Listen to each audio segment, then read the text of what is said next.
Y sí, bueno, pues a pesar de la que está cayendo en España en general, no creáis que mañana sábado va a ser un día diferente, precisamente porque hay asamblea. Por cierto, dejadme que os diga que justo el otro día, durante el Tour de Valdebebas, tuve la oportunidad de visitar el lugar, es justo a la cancha de baloncesto, y la verdad es que, bueno, lo estaban adecentando lo suficiente como para albergar una reunión que además, dejadme que os diga, que se prevé caliente, y ahora os voy a explicar por qué, pero no sin antes comentaros que ya he arreglado el enlace de Fanatics para todos aquellos que queráis comprar camisetas, equipaciones absolutamente oficiales. Las tenéis en la descripción del vídeo, clicáis y automáticamente os redirige a la página exactamente del Real Madrid, que yo sé que en definitiva es la mayoría de vosotros lo que queréis, ¿vale? Equipaciones del Real Madrid totalmente oficiales, ¿vale? Y entrega de 1 a 4 días, o sea, mejor imposible, yo lo sé. Caras, pero de verdad que merecen la pena, y además es marca Real Madrid, ¿vale? Absolutamente legítimo, oficial, como queráis llamarlo. Bueno, el asunto, ¿por qué la asamblea de mañana va a estar muy caliente? Pues porque hay muchos temas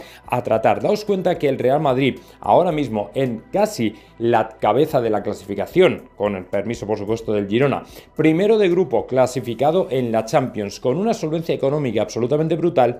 ¿Por qué otra cosa podría quejarse o de qué otra cosa podría ponerse a hablar? Y que además, por lo visto, según están diciendo, va a generar bastante controversia, no en el madridismo, sino de puertas para afuera. ¿Por qué? Pues porque Florentino, por lo visto, piensa denunciar, entre comillas, piensa hablar, piensa desde luego no esconder todo lo que es un secreto a voces y todas aquellas golfadas por las que tenemos derecho a quejarnos. Número 1. Tema Negreira, ¿por qué el FC Barcelona sigue sin recibir ningún tipo de sanción? ¿Por qué nadie sabe por qué el FC Barcelona sigue funcionando exactamente igual en cualquier competición, como si nada hubiera pasado? Número 2, designaciones arbitrales. ¿Por qué? ¿Por qué está ocurriendo esto? ¿Por qué se sigue soslayando el estamento arbitral precisamente con unas prácticas que no son, desde luego, a partir de lo que está ocurriendo en el VAR, a partir de lo que está ocurriendo de las autocríticas, lo que sale del propio estamento arbitral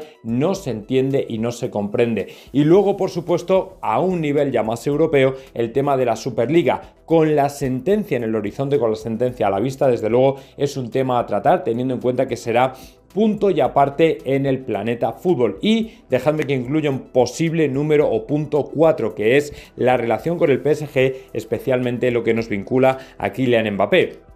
Ahí es donde el Real Madrid va a tener mucho entuerto, porque el comunicado de la semana pasada va a seguir resonando y obviamente será un tema a tratar. Es decir, yo no espero que sea una asamblea como otra cualquiera en la que vamos a cantar y vamos a loar las glorias del equipo directivo, que desde luego son todas ciertas, la gran mayoría de ellas, sino una asamblea en la que va a haber muchos puntos que tratar, porque si bien es cierto que no afecta internamente al Real Madrid, sí que le afecta externamente, teniendo en cuenta que tenemos que participar en una liga que se está yendo por el retrete, literalmente, teniendo en cuenta que tenemos que participar en un fútbol que es absolutamente aburrido dentro de un contexto de fútbol europeo que ya no atrae a las masas como antaño, aunque aún así es cierto que, por ejemplo, partidos como el otro día frente al Braga merecen mucho la pena, pero es de lo poco rescatable, y por tantas otras cuestiones que, lógicamente, por ejemplo, las palancas del FC Barcelona, nadie entiende. Así que por esto y por muchas cosas, la asamblea de mañana seguramente no va a ser una asamblea más,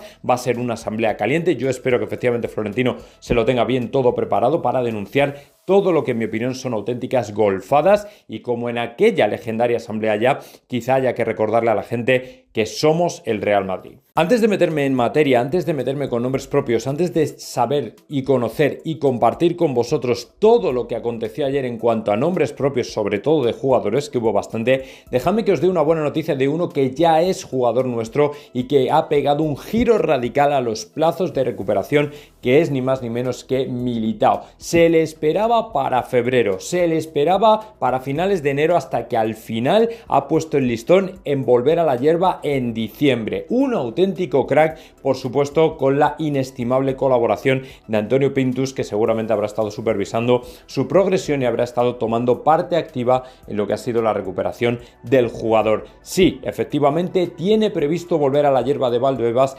para diciembre, y muy probablemente su vuelta a los terrenos de juego, por tanto, sea mucho antes de lo previsto. Fijaos que es la típica lesión en la que te pierdes, hombre, no sé si toda la temporada, pero prácticamente entera. Marco Asensio, por ejemplo, se lesionó en pretemporada y quiero recordar que no volvió hasta mayo, junio, y porque le pilló justo en el año del COVID, que pospusieron la competición, esta se alargó y eso le permitió a Marco Asensio jugar en esa temporada todavía, pero es la típica lesión que te puede llevar a lo largo de toda una temporada completa sin poder debutar. O sea que lo que está haciendo Militao es de un mérito absolutamente tremendo, y yo de verdad que espero que así sea, porque no es habitual. Por ejemplo, Thibaut Courtois, que está en una situación parecida, también parece que va por el buen camino, pero no sabemos hasta qué punto será capaz de acortar plazos de esta manera tan brutal. En cualquier caso, nos alegramos mucho porque, a pesar de que Rüdiger se está haciendo cada vez más grande en la defensa del Real Madrid, lo cierto es que tener a gente como Militao disponible precisamente para la línea defensiva es siempre una garantía de éxito, y además se supone que, como tan joven que es, va a ser el que generacionalmente tome la autoridad dentro de esa línea de centrales. Así que bueno, pues nada, mucha suerte y ojalá que efectivamente esté de vuelta antes de lo que pensamos. A ver, pues tenemos mala noticia de última hora, porque efectivamente Arda Güler no se ha entrenado con el resto del grupo, y esto quiere decir pues que algo está pasando con él. De hecho, ayer ya me llamó la atención porque junto con Ceballos había quedado dentro de las instalaciones, y cada vez que un jugador del Real Madrid se queda dentro de las instalaciones suele significar que algo ha ocurrido, que no se encuentra bien, que está con molestias, que en definitiva no está al 100% y desde luego no está preparado para volver. Esto mosquea, ¿vale? Mosquea muchísimo, porque además permitidme que os haga una aclaración. Vais a ver dos vídeos que ya tenía grabados, que he sacado precisamente al respecto de que hay que tener paciencia con él, que es normal que al final Ancelotti no le sacara, o sea, que no lo tomáramos como algo raro, sino que es un poco parte del plan. Y de hecho había hablado de cuándo podría ser el debut del turco, seguramente o muy probablemente después del parón internacional. Sin embargo, ahora ya está todo en el aire. No sé hasta qué punto esto puede ser algo grave, esto puede ser algo medio, puede ser simplemente algo puntual, no lo sé, pero desde luego que el jugador haya tenido que volver una vez más al tema, es decir, que haya tenido que volver ni más ni menos que a entrenar dentro de las instalaciones, es porque algo puede tener que ver a nivel de lesiones, a nivel de físico. Pero a ver, obviamente si no jugó, yo entiendo que no puede ser el entrenamiento que te hayas vuelto a lesionar o que hayas vuelto a recaer. Al final son cosas que dices, pero bueno, este tipo de cosas se tienen que haber ya corregido, reconducido o lo que sea. Al final tendremos que empezar a mirar a otros responsables, porque, hombre, no es normal que un chaval, por muy mal acondicionamiento físico que tenga, termine lesionado cada 2x3. O sea, es una cosa que yo creo que debemos revisar, desde luego. Pero bueno, poco a poco vamos a ver qué pasa y ya nos irán diciendo. Ayer nos sorprendía una publicación no de un jugador del Real Madrid, sino de su mujer. Ya sabéis que ahora con las redes sociales aquí todo el mundo tiene voz y seguramente voto en muchas cosas, y desde luego también hay que estar pendientes no solamente de los perfiles sociales de los jugadores, sino también los de sus parejas, porque a veces se convierten en fuente reveladora de muchos secretos. Y sí, efectivamente ayer la mujer de uno de estos jugadores del Real Madrid contestaba a una pregunta que le hacían. Por lo visto la contestó en ucraniano, con caracteres ucranianos. No sé si con la esperanza de que nadie se enterara o no, pero según han puesto por aquí, efectivamente la mujer de Lunin contestó a una pregunta acerca de si se irían del Real Madrid, y parece que ella, pues lógicamente, en una respuesta que a mí me parece de lo más natural, lo que ocurre es que fue justo en el día después en el que su marido paró un penalti decisivo, y la verdad es que no lo hizo nada mal. Lo cierto es que llama la atención, pero sí que es verdad que hasta el día de ayer, y solamente por la lesión de Kepa, Lunin no ha gozado de la confianza de Carlo Ancelotti, y ella simplemente contestó y dijo, pues hombre, si encontramos un equipo que permita a Lunin entrenar, que permita jugar, donde tenga garantías de que va a ser titular, seguramente nos moveremos, seguramente, o sí estamos dispuestos a mudarnos. Es decir, que no le cierra la puerta para nada a salir, y que justo en el momento en el que Lunin, en mi opinión, fue uno de los más destacados del partido, porque si efectivamente ese penalti se transforma, ya nos hubiera tocado ir otra vez a remolque, y además probablemente nos hubiéramos encontrado a un Braga mucho más de orden táctico, mucho más de encerrarse para proteger ese resultado favorable 0-1, y sin embargo Lunin lo cambió todo, permitió que no subiera al marcador y permitió una vez más al Real Madrid encontrar huecos en un partido de ida y vuelta donde el Braga no le quedaba otra más que atacar, y precisamente eso es lo que nos permitió que, aprovechando esos huecos, ganar 3-0. Así que bueno, pues esa es la historia de Lunin. Por desgracia no goza del apoyo de Carlo Ancelotti, o parece no gozar del apoyo de Carlo Ancelotti tanto como le gustaría, y está dispuesto a marcharse según su mujer.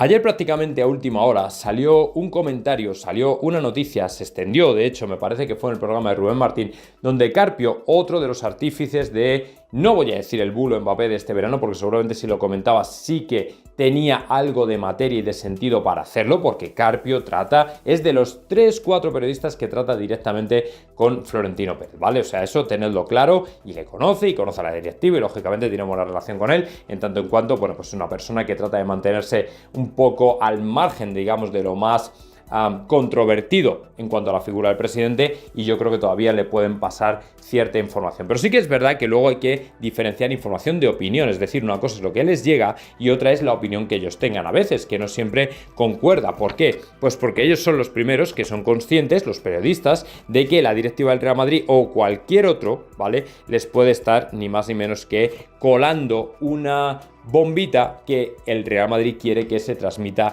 a los medios, ¿vale? Así que a partir de aquí, calma. Pero sí que es verdad que Carpio comentó que Haaland sí es una posibilidad para el Real Madrid el año que viene, que es lo que hemos venido comentando con Tomás González Martín y con Edu Cornago especialmente, que ya sabéis, había tratado personalmente con el padre de Haaland en anteriores ocasiones, especialmente cuando estaba en el Dortmund antes de venir al Real Madrid, cuando el jugador en definitiva, bueno, pues no era tan conocido, tan importante, y bueno, pues de alguna manera se tenía que ganar, en cierto modo, lo que, bueno, pues la mayoría de la gente todavía no le conocía, ¿vale? Así que bueno, pues a partir de ahí yo sinceramente me alegro de que sea una opción, pero como digo, vamos a tomarlo todo con mucha calma, vamos a relativizar mucho, porque en definitiva el Real Madrid, pues como digo, tampoco estamos en esa situación de necesidad o de hipernecesidad de grandes jugadores, porque de hecho hemos montado un muy buen equipo al que hay que valorar, al que hay que respetar. Que viene Haaland, oye, me parece fenomenal, me parece espectacular, vendría a sumar muchísimo, pero si no viene Haaland, pues oye, tampoco es el fin del mundo y no pasa nada. Y sí, precisamente al respecto de muchas informaciones y principalmente la que asentó el Real Madrid a través de un comunicado con Kylian Mbappé, ahora resulta que 442, que es una publicación lo suficientemente seria y respetable como para ser tenida en cuenta, está comentando que absolutamente todos los equipos de la Premier que ahí veis, prácticamente en cascada, están dispuestos a poner pasta por Kylian Mbappé para que efectivamente se convierta en jugador de sus equipos el año que viene, teniendo en cuenta que ellos asumen, no saben todavía cómo funciona el Madrid, está claro, que ellos asumen que efectivamente el Real Madrid no va a hacer ningún tipo de movimiento por el jugador. Mira, esto es mentira. Lo que ocurre es que en Inglaterra pues no se enteran un poco de lo que va la vaina, que por otro lado es bastante entendible porque el funcionamiento del día a día del Real Madrid y de una liga española que les es totalmente ajena, pues obviamente no les es familiar, y ellos en buena voluntad o en gesto de buena voluntad asumen que efectivamente lo que está diciendo el Madrid es completamente cierto. Sin embargo, nada más lejos de la realidad. El Real Madrid obviamente lo que quiere es quitarse de en medio de problemas, desvincularse completamente de Kylian Mbappé y esperar al momento adecuado para dar el paso. Pero claro, es que el paso lo tiene que dar Kylian Mbappé. El Real Madrid ahora mismo no tiene, ni por necesidad, ni por gusto, ni por planteamiento financiero, el absolutamente necesario empuje o deseo de ir a por un jugador que, en mi opinión, tiene que ser el que le demuestre a la afición del Real Madrid que quiere venir. O sea, yo entiendo que los clubes de la Premier se pongan a la cola, porque todos sabían perfectamente antes de 2022 que para Kylian Mbappé el Real Madrid era la única salida. Por eso nunca vimos rumores de que efectivamente, más allá de algunos, bueno, pues un tanto, sinceramente, flojos, suaves, un tanto, yo diría, no demasiado serios del Liverpool, un tanto, no sé, como con desgana, más allá de eso nunca habíamos oído a Kylian Mbappé vinculado a ningún otro equipo de la Premier, ¿no? Pues ahí estaba la clave. Así que bueno, ahora aparece esta publicación, me parece muy bien, pero le veo poco sentido. Por cierto que para mañana, en un partido que tenemos contra el Valencia ya bastante calentito, gracias precisamente a los medios valencianistas que están procurando incendiar todo lo que pueden con tal de que un partido que no debería tener mayor trascendencia, sin embargo, se convierta en alto riesgo, bueno, pues resulta que tenemos malas noticias porque Jude Bellingham tiene que hacerse pruebas. No está del todo recuperado y a pesar de estar descansando el otro día frente al Braga, lo cierto es que no parece del todo al 100%, y precisamente por esto Carlo Ancelotti no quiere arriesgar y por tanto deberá someterse a pruebas. Entiendo que en el día de hoy que darán el veredicto acerca de si efectivamente puede jugar o no. Bueno, yo estoy confiado. Al final dices tú, bueno, es que realmente una lesión en el hombro tanto le puede afectar. Mirad, el hombro es una parte crítica del cuerpo humano. Si tú, por ejemplo, vas vas al gimnasio, te lesionas el hombro, estás jodido para todo el resto de músculos. ¿Por qué? Porque la implicación del hombro en prácticamente todos los movimientos de cualquier músculo es tan grande, ¿vale?, que prácticamente lo vas a sentir y lo vas a notar. Entonces, cuando tú estás practicando, sea el deporte que sea, fútbol, si tienes el hombro dañado, cada pisada lo vas a notar, lo vas a sentir y no te vas a poder deshacer de ello. Normalmente el hecho de sentir cualquier tipo de punzada, dolor en cualquier parte del cuerpo te va a comprometer, pero es que el hombro es tremendamente complejo y precisamente por eso es por lo que el jugador no termina de sentirse cómodo y precisamente por eso tendrá que someterse a pruebas para ver si puede llegar al sábado y Carlo Ancelotti puede contar con él o por el contrario no. Yo sinceramente me da mucha pena, pero creo que el otro día quedó bastante demostrado que efectivamente el Madrid tiene fondo de armario como para tirar adelante con ello. De hecho, Brahim juega en la posición de Jude Bellingham, o su posición óptima crea Ancelotti, que es la de Jude Bellingham. Entonces, si no estuviera el jugador inglés, pues estará Brahim Díaz, que lo hizo muy bien. Sé que tiene muchas ganas de tirar para adelante, tiene muchísimas ganas de demostrar de todo a todo el mundo y estoy seguro que con ese empuje va a conseguir cosas magníficas, aparte de tener dos escoltas de lujo como Vinicius Junior y Rodrigo Goes. Así que bueno, pues ojalá que tiremos adelante y listo. Y sí, efectivamente, yo sé que esta noticia va a deprimir un poco al personal, pero también os animo a que lo penséis todo con cierta frialdad y, por supuesto, con la vista puesta en el largo plazo.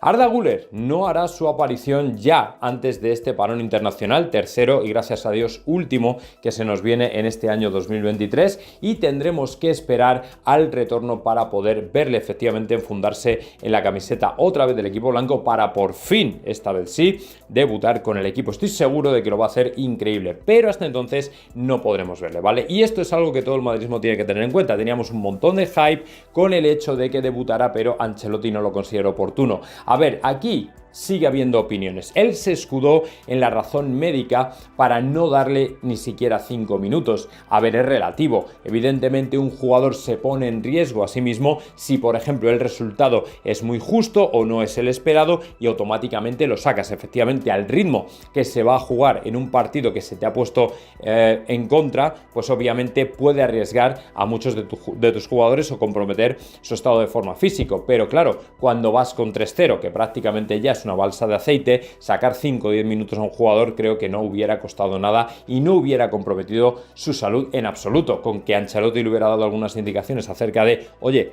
que sí, que haz lo que puedas, tal, no sé qué, pero tampoco te mates, que no tenemos necesidad de que lo hagas, pues obviamente yo creo que habría estado pues lo suficientemente bien como para que la gente se alegrara, Turquía entera se volviera loca, porque lógicamente para ellos es un acontecimiento absolutamente nacional. Y bueno, pues al final tendremos que esperar. Este Carleto, de verdad, hay veces que, bueno, pues no lo entendemos, pero por supuesto siempre es una crítica muy constructiva, ¿vale? Todos queremos sacarlo a Ancelotti, es un trabajador magnífico, es un entrenador espectacular y creo que como los resultados le avalan, sinceramente hay que concederle el beneficio de la duda en determinadas decisiones que a lo mejor pues no nos gustan, pero oye, ahí están los resultados: Copa de Europa, Copa del Rey, Liga, en fin, más otros tantos menores. Así que bueno, vamos a ver qué pasa.